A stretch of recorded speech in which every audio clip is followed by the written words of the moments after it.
Hell yes. Welcome back to the Lil RES podcast, also known as Richard's Expressions Are Shown podcast. Um, dude, what happens after that? Today it's what's the weather? It's 76 degrees outside. It's partially cloudy. I don't see any clouds, so the phone is lying. Um, here's the gnocchi of the day. The gnocchi of the day, wherever it is on the screen, that side or that side. She was looking very I thought she looked very wise today. She was kind of like this. Like Mm, loafing, but she looked particularly wise and I took a picture of her. Um there's we no like the wise cat. yeah, no hat of the day, or the hat of the day is no hat for me and for you. And how are you doing today, Rich? I'm doing well. I'm looking outside. It is cloudy, but it's looking nice. I think it's like 80 something out right now. So, no Yeah, complaints. Um let's see. I first time inside on video. inside on It's video. fun. I like the little we have my little bedroom to main room divider as our backdrop. My desk is angled 90 degrees, so I'm currently just like looking at my dining room table. I'm doing well. How are you? I'm good. I've been okay, I got to be careful. So I got a job, right? I got a job like a little over a month ago, and it was a part-time job. And then recently, it is turning into a full-time job as of like maybe a week and a half ago. Um, I say careful just because like now that I'm actually employed, I should I I can't be candid exactly about what goes on in my work, right? Because it's like I just don't know the rules. I haven't worked for a company in a Yeah. while. I just I'm not trying Yeah. to like shit talk or anything. Um, but it's been interesting because it definitely was not supposed to be as involved as it is now. But I'm like totally ready and willing to take on more responsibilities and stuff. Oh, and I can definitely share the company. It's actually relevant. It's it's called Carrot, or like the longer name would be Carrot Financial. They do financial services for content creators. So pretty relevant to YouTube. And in particular, what I'm doing is I'm like the community manager for them. They're trying to build out like an online Discord community and stuff. And I've been doing that. I've built out like all of the Discord, all the assets and everything, but also even more hosting talks, stuff like that. That's why it's started to expand. Um, so yeah, that's the job. Well, it's still a part-time job, but I will share if it officially turns into a full-time job. It's been busy recently, but things have been good. Things have been good. Um, Richard, you had an agenda item that's kind of old that I was curious about, called Yeah, of biohacking course. as an OCD response from COVID. This is full of like not buzzwords, but like buzzwords. It's full of words that I feel like impact people our age a lot right now. Yeah. I've prior to COVID, I come from a very health oriented family. So Mm-hmm. even if I didn't necessarily see stuff as quote unquote biohacking, you did see lots of like health tips and stuff floated, like sent to me from my dad or my brothers, for example. Um, but I noticed that with the rise of what's his name, Andrew Huberman, and like David Attia, there's just this Is he the circle of blood people. guy, They the all go. plasma guy? I think he's like Well, lifespan. because I there's don't there's remember what that he is. that one guy who like infused blood from like his son and his dad. Oh, interesting. Yeah, I don't know about those, It's but like a there's also weird rich person thing to do. yeah, that's fair. That's fair. Yeah, there's Matt Walker. He's the sleep guy. And they Mm-mm. all kind of just go on each other's podcasts and like espouse like tips. And when they stay in their lane, they're like pretty good because they're all like really intelligent people. It's just like there's been all sorts of controversies around the biohackers. I think we talked about this on a past Like a podcast, little but bit if briefly, yeah.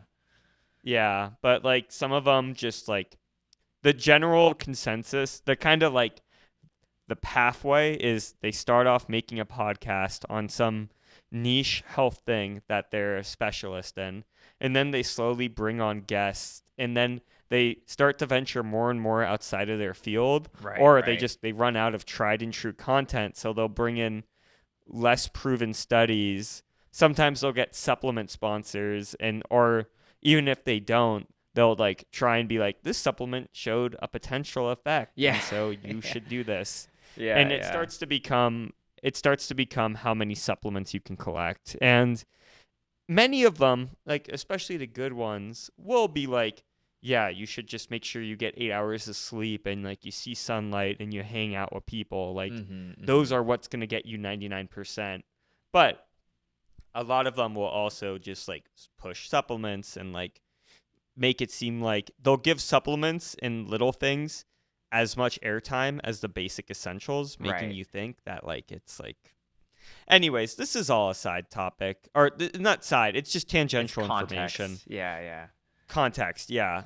So I just saw on Instagram and everywhere I went during and after COVID, just saw these biohacker podcasts are just Hmm. number one on like all these platforms. They're literally everywhere, Yeah, that and is interesting.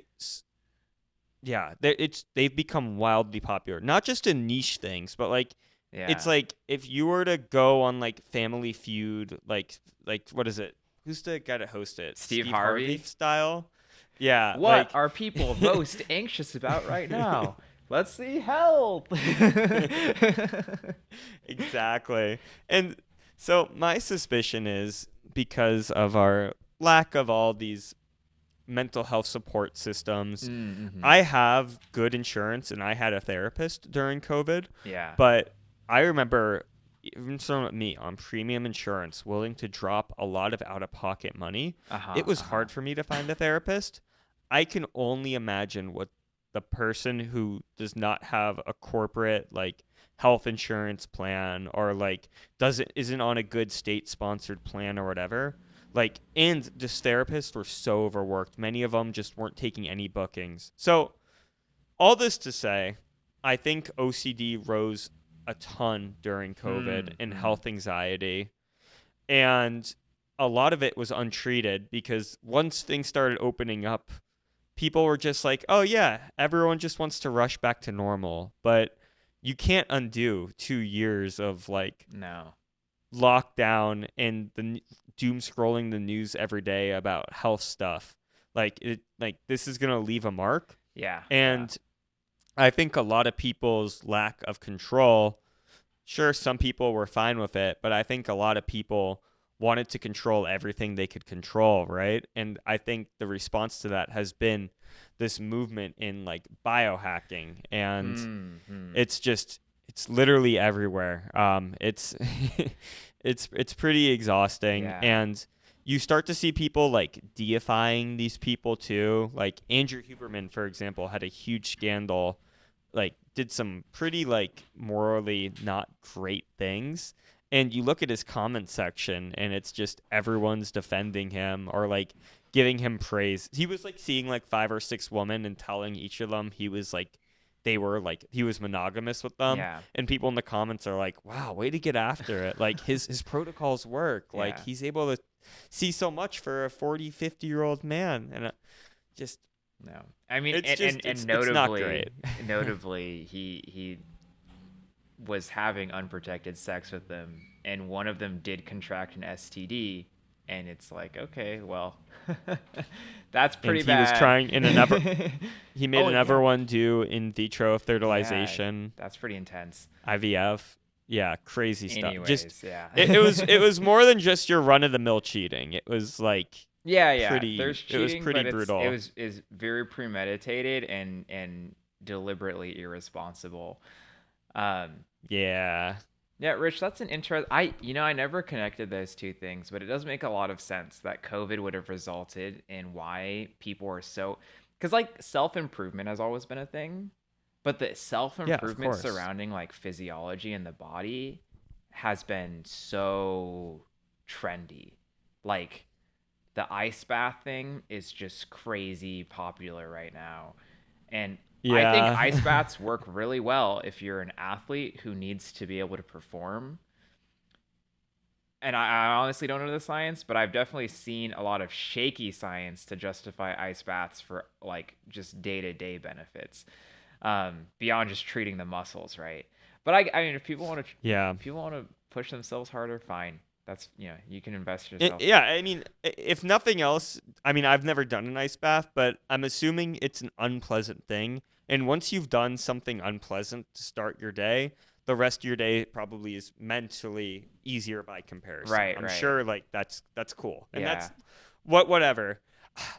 This also takes me to another side gripe, and I'm sorry to pivot, but like No, you're good. I I don't like how the self improvement community online is like kind of being infiltrated by like sigmas and like alt right type stuff. Like, why can't like improvement and like wanting to better your body be like? Why does it have to like? Dude, I was It feels so aggressive. yeah. It's too I much. was talking to somebody about this like earlier today, and that because I want to do, I think the pivot the channel will go for Respite is it will turn into me being a learning expert just because I don't know. Mm, I'm not, I have been very apprehensive about calling myself a learning expert because I know that I could know more. You know what I mean? Like, I don't feel like I'm in the end game yet. I feel like there's more research I could learn about, but there's also just more like life experiences that I could have around learning. But on balance, compared to the average person of any age, I just know way more about learning because I studied it, right? Like, eh, right. and Yeah. and it's something I've like very actively and intentionally applied for very like years of my life at this point. Like it's been the forefront of my mind. Um, anyways, he was saying for YouTube that would put me in the self improvement niche, right? That's where it would go. And it's so interesting because Uh. it's he's not wrong. That's absolutely true.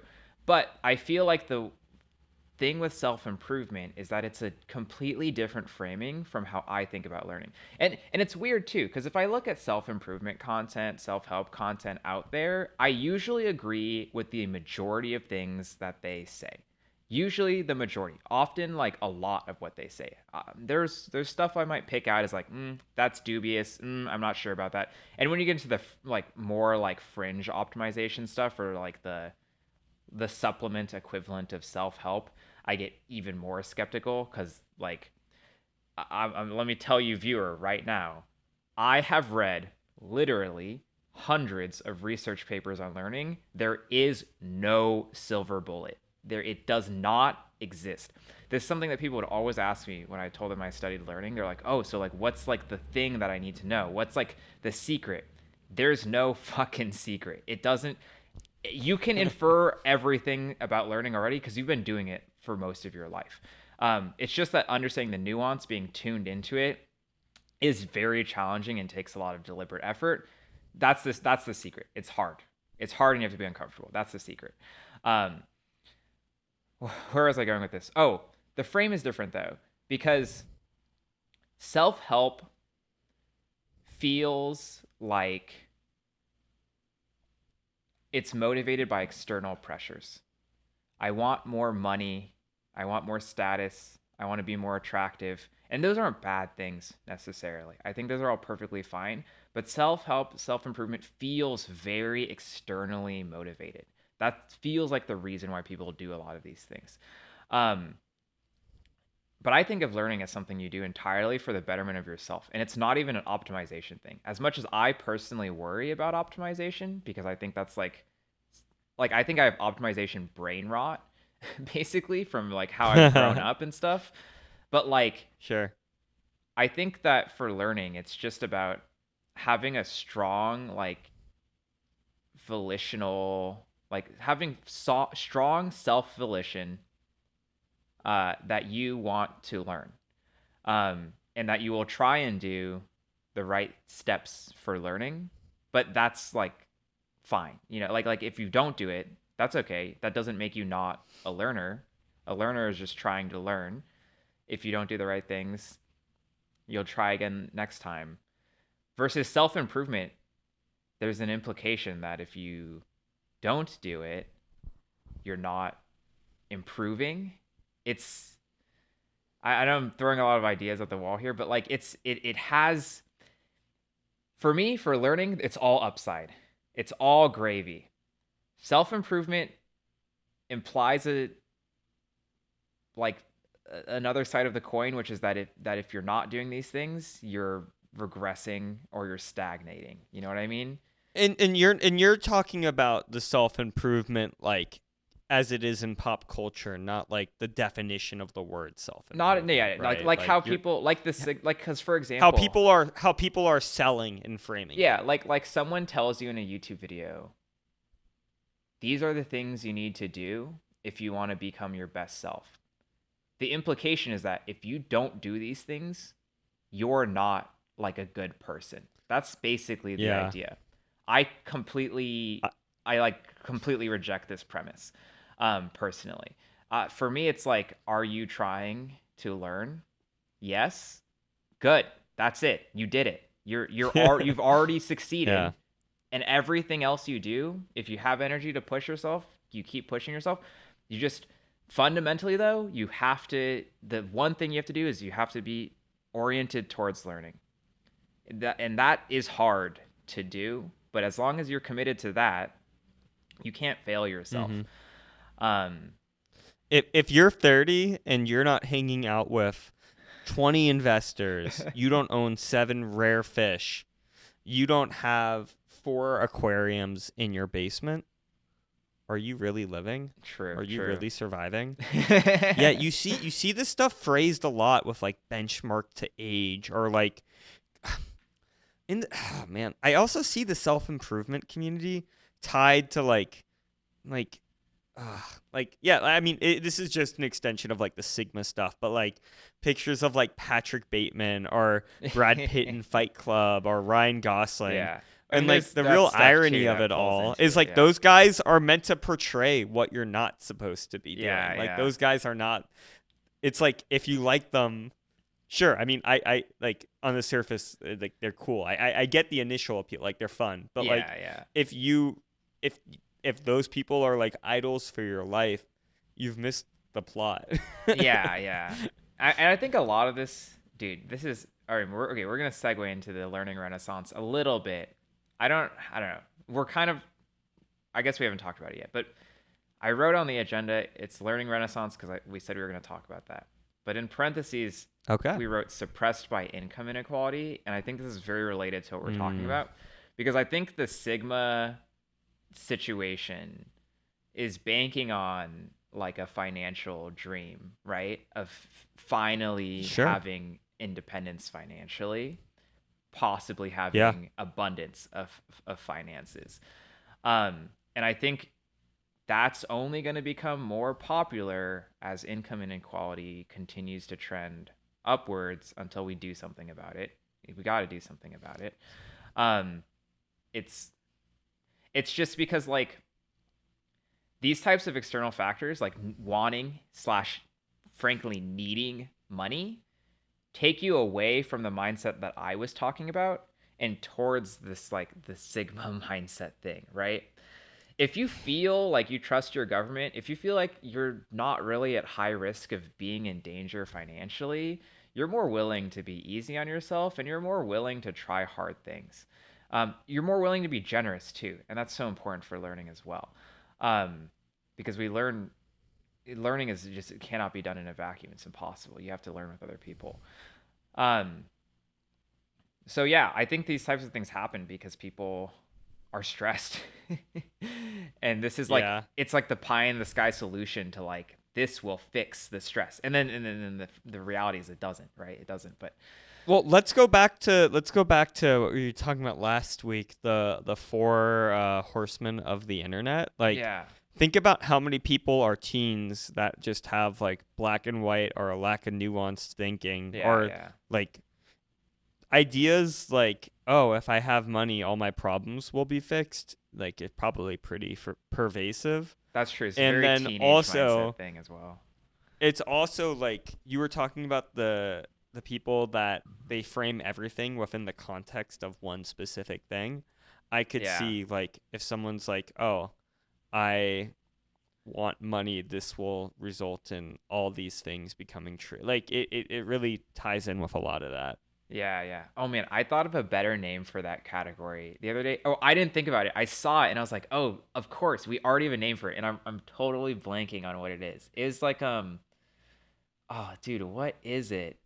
There is some common phrase slash expression that means Mhm. what I meant about like basically the shit smell where you walker type of person is someone who can't consider like perspectives outside of their own, right? So if something's wrong, everything is wrong Right. through their own lens, basically.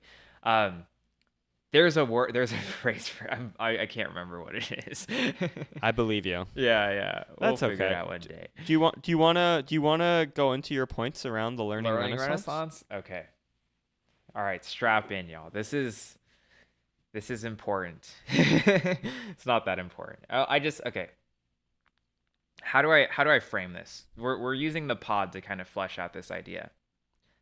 I believe that right now we live in a time where learning the propensity for learning is at an all-time high, and it's at an all-time high in a way that is magnitudes higher than it was not too long ago.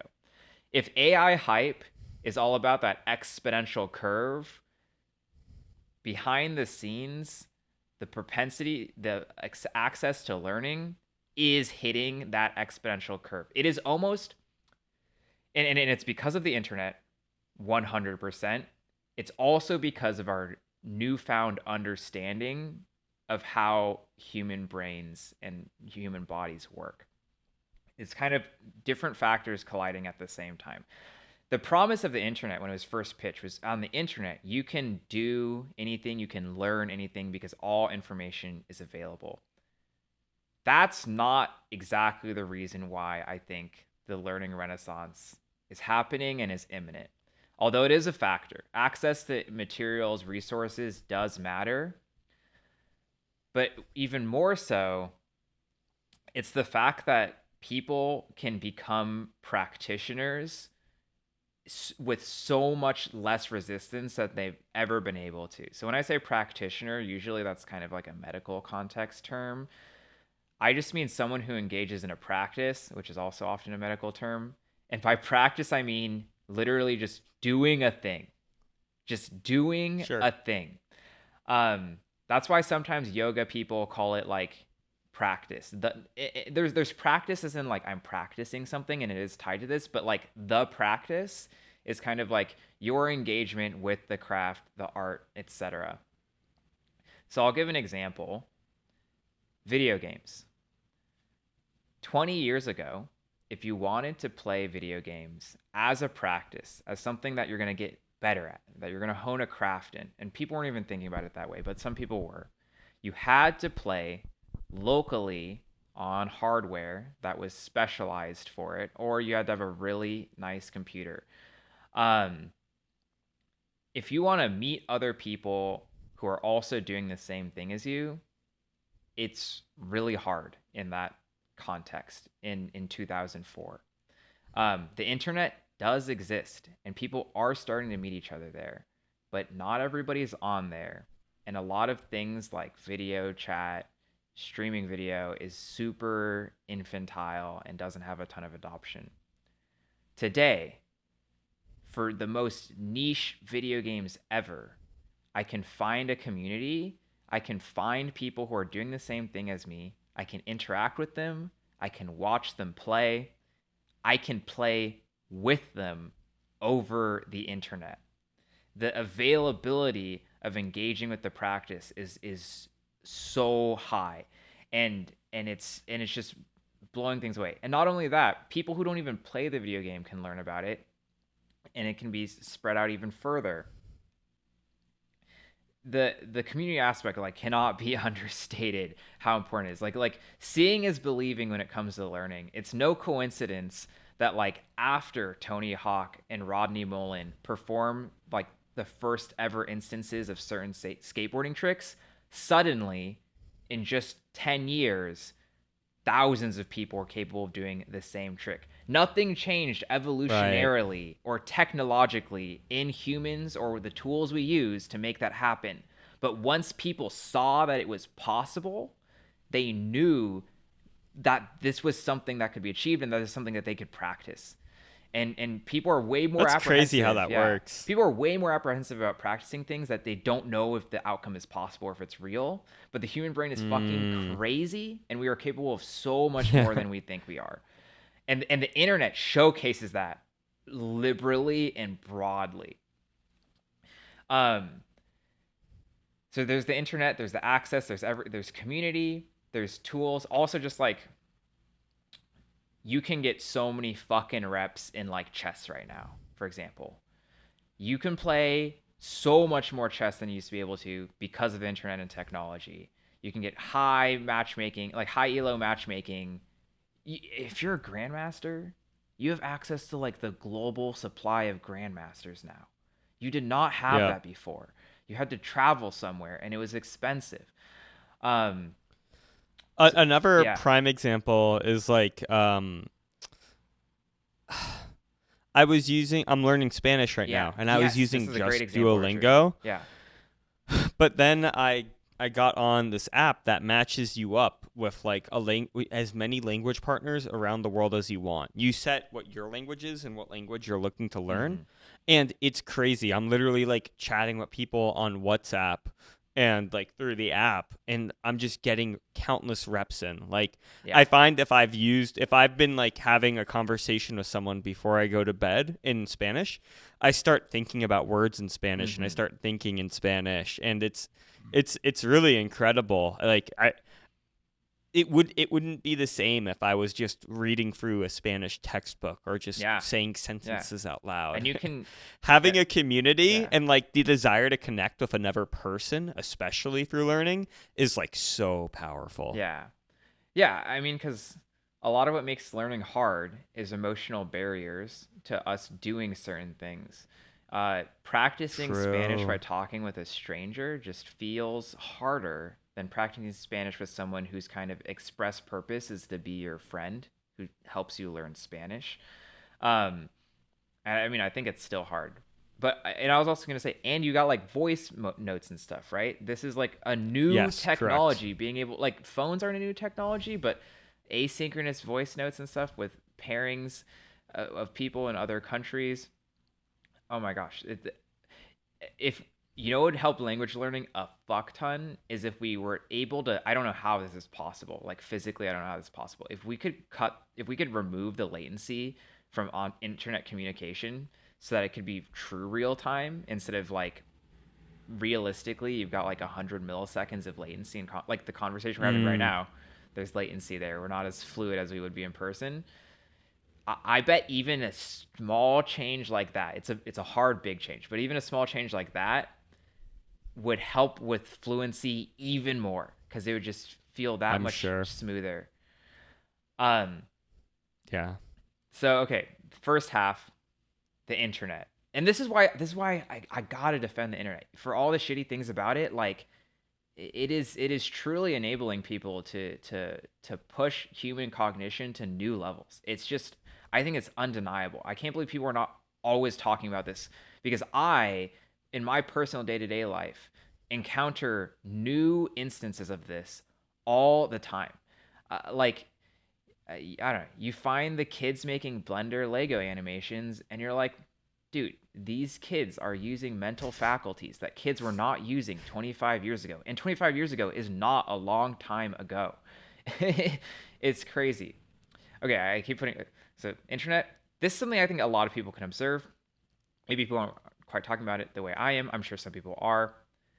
The other side of things that I think is also important is how our scientific understanding of learning has developed dramatically in not very much time.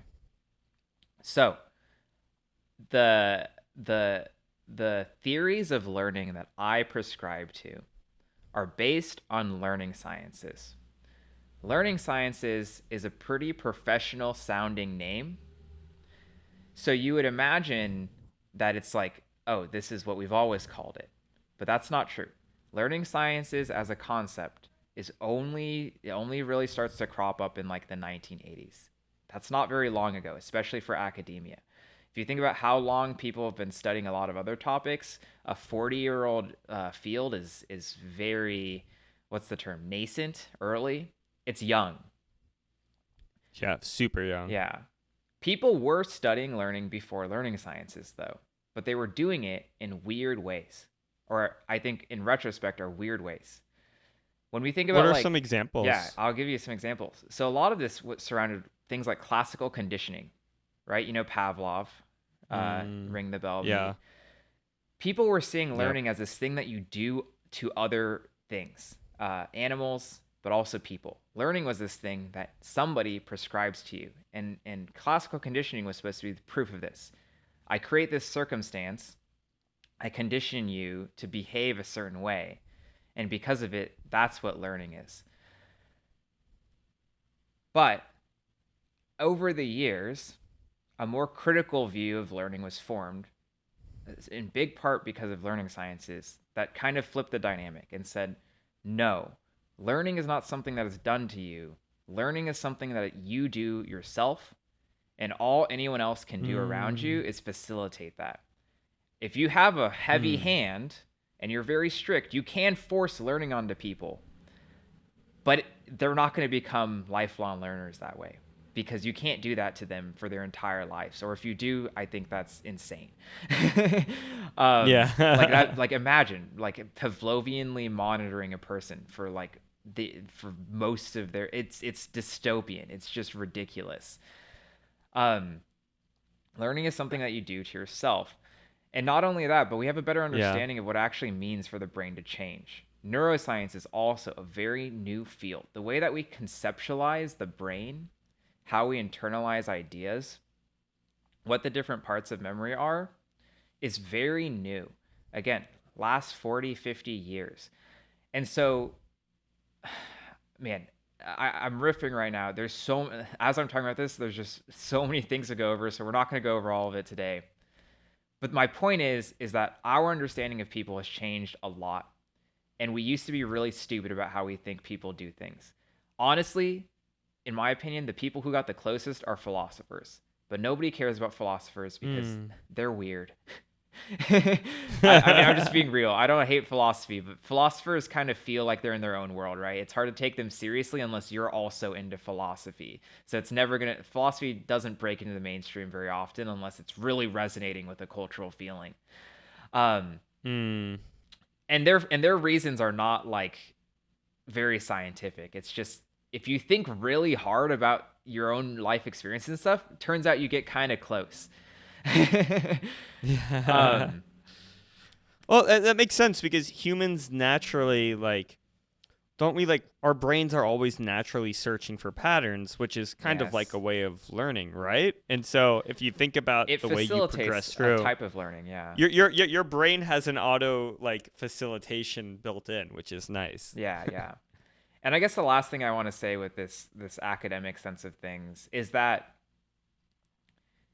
this critical change of towards learning being something that you do yourself, Yeah. um, I think opens the door to learning being about something that has extremely high agency attached to it. And I think a lot of Hmm. these ideas around agency and learning are slowly working their way into the mainstream. So you got growth mindset, right? Growth mindset made huge waves in pop psychology, and growth mindset is 100% legit, by the way. It's like pop psychology, but it's also very real and very important. Um, But then, like, nowadays you hear people talking about like external locus of control. More and more people are starting to piece things together that they have a lot of control in how their mind and body changes. The body we've known for a long time because, getting strong. But the brain is not that different. Obviously, mechanically, it is very different, but it's practically it's not that different. And I think this combination of people having access and then in turn having experiences that make them engage in learning, plus slowly the ideas surrounding learning becoming more and more disseminated into the world, is going to collide into it finally clicking for the average person that they have so much power to just explore the nooks and crannies of every facet of life. We've been doing it for hundreds and thousands of years, but with intention for everybody to be doing it, the world is going to look like a completely different place. It just is. Like, skateboarding is new. Skateboarding was invented in the last 50 years. Think about that. That's skateboarding feels so normal now. If you showed skateboarding to somebody 100 years ago, they'd be like, "That's fucking magic." They would literally think it's magic what you're It's doing. crazy. That's what they Yeah. would think. Yeah. And we're going to get a lot more versions of skateboarding across just absolutely everything that humans are capable of doing. Um, so that's the learning renaissance. It's happening right now, and I don't think it's going to slow down yet. The COVID was a hitch for sure, absolutely, but it's coming. What would you say about the people that like just actively don't want to learn and just want to like That's fine. exist too though? I actually think that's fine. Yeah. I think there is no, if you can do that and be honest with yourself and say I am happy living that way, I think that is so good. But I think the reality is most people aren't like that. Most people Yeah. can't give up control to that degree and feel happy with themselves. Yeah. I think people are much more closer to Yeah. grasping for control than not, and learning is I think a very elegant compromise between giving up control, because there are things that you can't that are all you're just never going to be able to manage, but also understanding that as long as you're setting your compass and course correcting, the ways that small things add up turn into monumental changes and monumental degrees of control in how you turn out as a person. Mm. Yeah.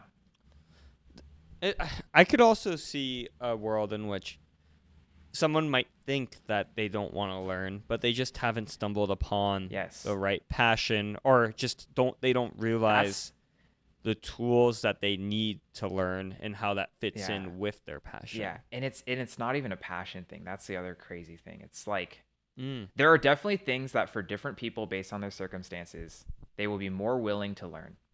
And it'll be easier for them to learn. Not everything is equally easy. Again, it's like a very emotional thing.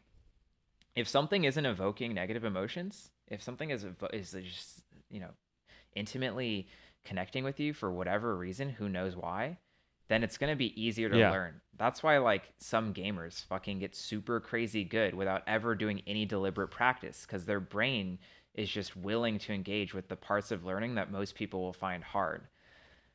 I think the thing is, Mm. though, it's important to recognize that learning is not domain specific. It is it's all encompassing, honestly.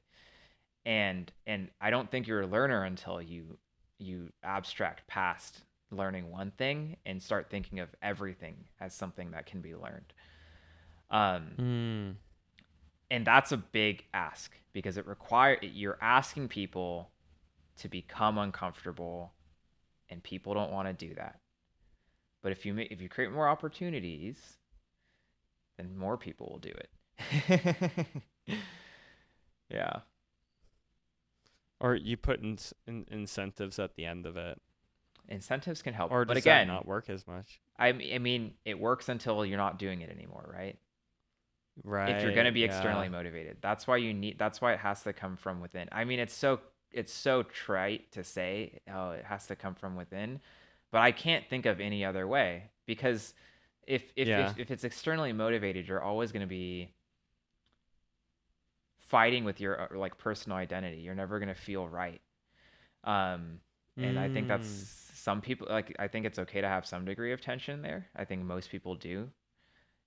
Some people are in it. Some people have super high tolerance to like stretching out who they are as a person and fitting the mold. Or sometimes the mold is just who you are. Um, but I don't think most people are lifelong learners. I think most people give up, to be honest. And I think it's because they haven't been given a good perspective and a good set of experiences to support them being lifelong learners.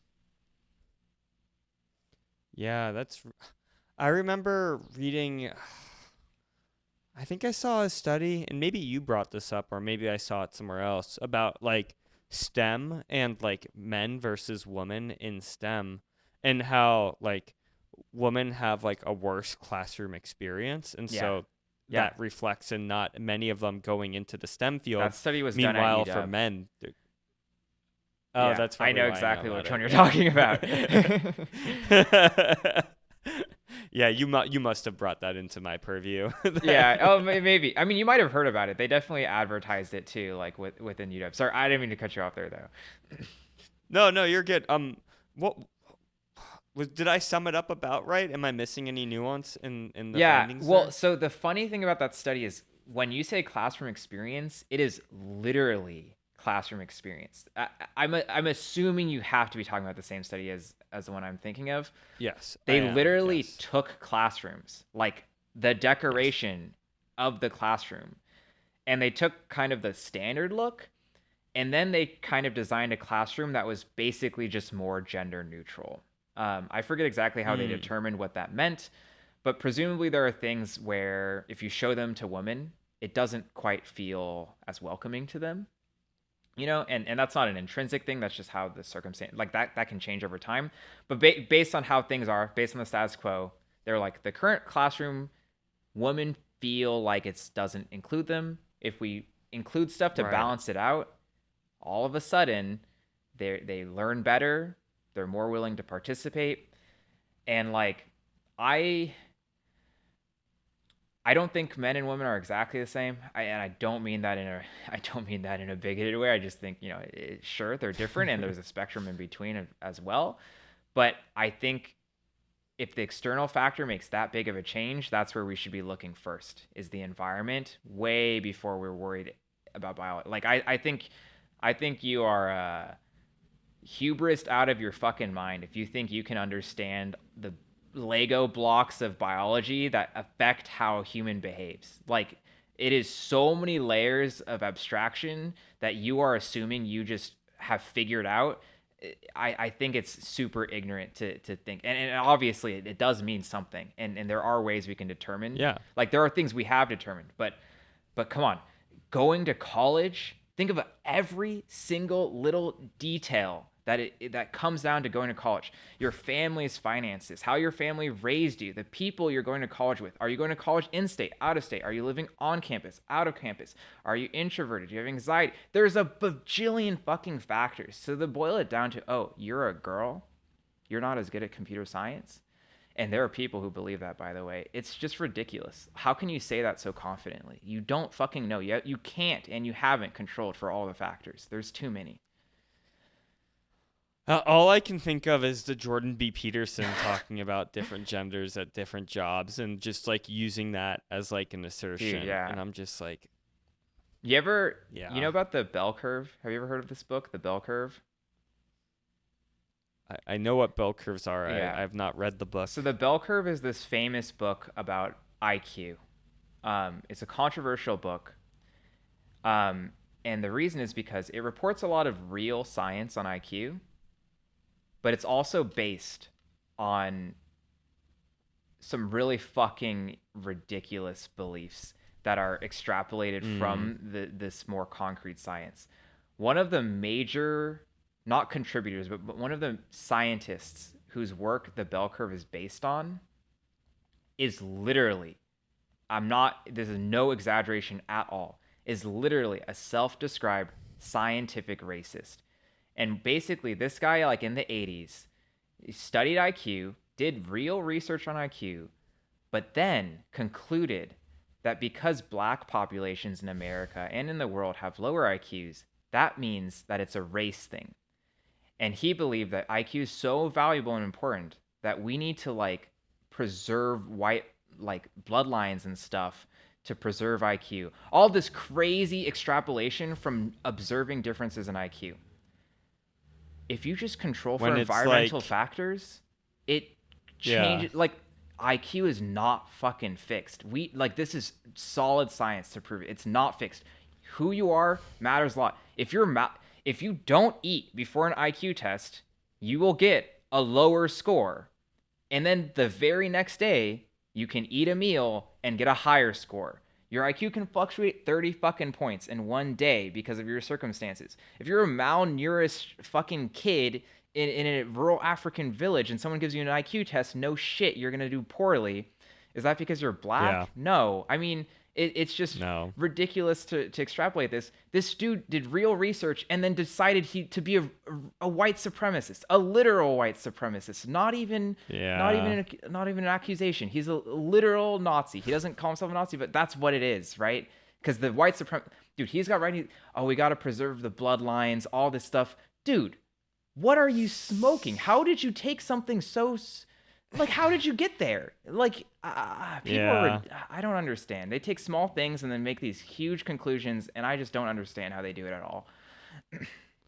Well, speaking of small things and making huge conclusions, are you saying McDonald's could advertise that eating a meal there raises your IQ by 30?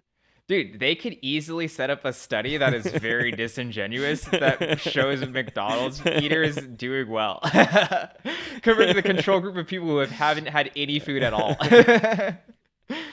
Oh man, that Okay. actually And okay. a promotional campaign like that was also very tongue in cheek would actually be kind of informative and pretty funny. McDonald's makes you Yeah, smarter. but I don't think To, touching to, IQ is a good idea. It's a very the field is littered with just horrible people, which sucks because IQ is a very reliable, solid piece of science. It's we shouldn't discard yeah. it. It is actually quite good. But the history of people who have studied IQ is filled with just some of the nastiest people science has ever seen. Uh, Because their motivation, Not why do you think great. they want to distill people down to a number? It's because they're just they're egotistical, they're narcissistic, they're bigoted. It sucks, but that's the reality of it. Ah, Yeah. Plus ratio. plus ratio. Plus bigoted. Yeah, Or minus yeah. bigoted. Yeah, and I want to put an asterisk there. There are good people doing IQ science too. There's good people. There are people who are designing tests that control against unfair factors. There are good people studying IQ who are not those things. But I'm just saying, the history of the subject is dirty. It's grimy. Yeah. I believe it. Yeah, unfortunate. Anything that looks at large swaths of population, like I feel like you oftentimes run into serious ethical like considerations, Yeah. and it's only been like in the past 20 years maybe. Like I mean, ethics in science has always been a thing, but like it's Oh, dude. only been You're not. Yeah, like you're. as of lately that it's tightened up Dude. more than it has in the Yeah, you past. have to take ethics courses when you take a when you do a PhD. It's required by law now. Um, Mhm. the examples of unethical science that they give you are not that old. um, yeah, Yeah. one of the most famous studies, and I know we got a rap suit. It's so messed up, but this guy was studying homosexuality. I think he actually was gay himself. This was not coming from a homophobic angle, but he was studying homosexuality. It was in like the 70s, the 80s, maybe the 60s, not that long ago. Sure. It was Okay. hard to find gay participants at the time. So what he would do is he would like go to like places where gay people would hook up, and he would like without these people having any knowledge basically track them, take notes on them, follow them around. Um completely without these people knowledge, and it resulted in like some people getting outed without them wanting to. Just like it Oh, was huge overstepping, and it wasn't that. I mean, I gotta look that up. Um, you can look it up if you want, viewer. Figure out when it is. The point is, it wasn't that long ago. um, yeah, ethics. I remember Yeah. learning about what is it like the Stanford prison experiment. I don't remember that Yeah, one's that's that one was like also a not popular one that too. old and very fucked up. Yeah. Ugh. Yeah, not great. Well, I mean, hopefully science has advanced a bit more Yeah, it has. It to the has. point where like we have guardrails. Like it, if you've like a high quality journal would not post an unethical on its No, face study in no. there. Like they probably have Yeah. I guidelines that the mean, editors have to to follow. even get to that point is like, I mean, when I was doing my PhD, do you know about IRB, Richard? I do not. Basically, there is a committee. Every school has this that reviews every study done by researchers at that school, and you must get Is this approval. like intellectual review board or something Internal like review that? board. Internal review board. Yeah. Oh, internal. Okay, sure, And so sure, you have sure. to literally write up, and it's not a short document. You have to do a thorough write up on exactly what you're going to do, exactly what the ethical risks are, and exactly how you're mitigating them. So yeah, things are pretty serious nowadays, and people still overstep, but it's a lot harder too than it used to be. That makes sense. All right, well, Well, I think we're good. Yeah, you can close, Rich. yeah. Thank you for going on about the learning renaissance. I was actually just thinking the other day how just by my like, proximity to you, I am in general much more intentional about learning stuff. And I also semi relate to the IQ. Learning when hungry sucks. Oh, So it's the horrible. you know those commercials? They're like, "You're not you when you're hungry. Have a Snickers." I have found so many times in my life that like if I'm just struggling learning something, if I just like eat some food, I'm like, "Oh, it all makes sense Yeah. now. This Oh is yeah. It matters crazy." so much, dude. Being in good health and good spirits is so important. And learn speak and taking it all the way back to biohacking, learning burns calories. So, Yes.